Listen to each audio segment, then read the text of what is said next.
के कारण रुकवा दी है काउंटिंग। देखिए, बड़ी जानकारी दे रहे हैं हम आपको। दिग्विजय सिंह ने सहारनपुर की 2 ईवीएम की काउंटिंग रुकवा दी है। सील से मैच नहीं होने के कारण काउंटिंग रुकवा दी है। और सुन लीजिए क्या बोल रहे हैं दिग्विजय सिंह। मेल खा रही ईवीएम से है तो वहाँ की काउंटिंग रुकवाई। तो सर अभी कितनी मशीन है, मतलब 2 पोलिंग बूथ में जिन पे काउंटिंग रुकी हुई है, स्टील नहीं मिली, तो क्या कह रहे हैं सर कलेक्टर वगैरह जिला निर्वाचन अधिकारी? वो काउंटिंग रोक दी है, काउंटिंग रुकवा दी है सर। तो पूरी विधानसभा वाली है सर सारा? नहीं, केवल वो पोलिंग बूथ। कौन सी विधानसभा की सर? सारंगपुर। ठीक सर।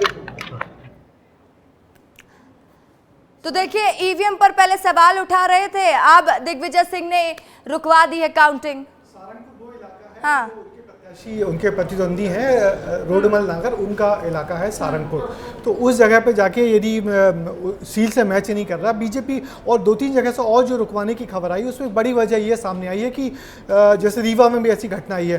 तो उनका कहना है कि जो ईवीएम की जो मशीनें हैं या उनकी जो बैटरी है, बैटरी जो फुल चार्ज बता रही है, उस पर कांग्रेस के प्रत्याशी लगातार आपत्ति उठा रहे हैं और ये जो सील मैच नहीं कर रही इस पर आपत्ति उठा रहे हैं। तो इस बार कांग्रेस ने खास रणनीति बनाई, अपने प्रत्याशियों को समझाया है कि जो ईवीएम है उसमें किन किन बातों का ख्याल रखना है। खासकर वो जो बैटरी होती है वो कितने % है, क्योंकि इतने दिनों तक बैटरी वहाँ रखी रही, डिस्चार्ज क्यों नहीं हुई। और दूसरा ये जो सील मैच नहीं कर रही है, तो इसके चलते कई जगह ऐसे विवाद होंगे, मगर आखिर में जो अंतिम फैसला लेगा वो कलेक्टर लेगा, और कलेक्टर जो फैसला लेगा वो सबको मानना पड़ेगा। सर आप भी जानते हो। निश्चित रूप से, क्योंकि रिटर्निंग ऑफिसर को इलेक्शन कमीशन ऑफ इंडिया और जो हमारा पीपल रिप्रेजेंटेशन एक्ट है और तमाम जो कानून है उसमें रिटर्निंग ऑफिसर के पास इतने ज़्यादा पावर्स हैं कि पिछली बार अलग अलग विधानसभा के चुनाव में भी हमने देखा कि कोई जो नॉमिनेशन फॉर्म में गड़बड़ियाँ हुई थी, वहाँ कलेक्टर ने जहाँ बोल दिया कि नॉमिनेशन फॉर्म ठीक है, जहाँ रिजेक्ट करना था रिजेक्ट, उसके ऊपर कोई अपील नहीं थी। हाईकोर्ट में भी गए लोग अलग अलग, लेकिन returning officer is the most powerful officer in the election process.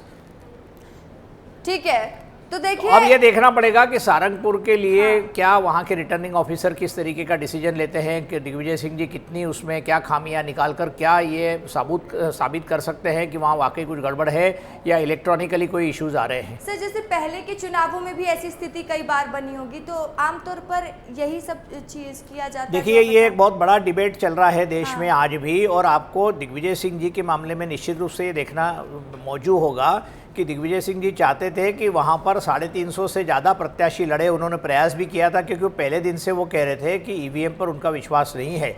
लेकिन जब इलेक्शन कमीशन ने ये डिसाइड किया कि एक और सेट ऑफ ईवीएम बॉक्सेस वहाँ पर इंस्टॉल की जाएंगी, तो वो दिग्विजय सिंह जी के लिए पॉसिबल नहीं था कि वो 650-700 कैंडिडेट्स जो इंडिपेंडेंट वहाँ पर इकट्ठे कर देते, जिससे मतपेटियों का उपयोग हो सकता था। तो ये पूरे देश में 1 या 2 ही जगह पर इस तरीके से प्रयोग होने की संभावना थी, तो राजगढ़ उसमें से एक था। तो ये एक बिल्कुल नवीन बात थी, और जिसके कारण दिग्विजय सिंह पूरे राष्ट्रीय मीडिया में भी छाए हुए थे, लेकिन उसको इलेक्शन कमीशन ने उसको ब्लंट कर दिया, इलेक्शन कमीशन ने उसको फ्रस्ट्रेट कर दिया, और आज वहाँ पर जाकर ईवीएम की कुछ गड़बड़ी सामने आ रही है। क्या गड़बड़ी है अभी पूरी जानकारी नहीं है हमारे पास में, लेकिन निश्चित रूप से एक बहुत बड़ा तबका ये मानता है कि इलेक्ट्रॉनिक वोटिंग मशीन में गड़बड़ियाँ हो सकती है।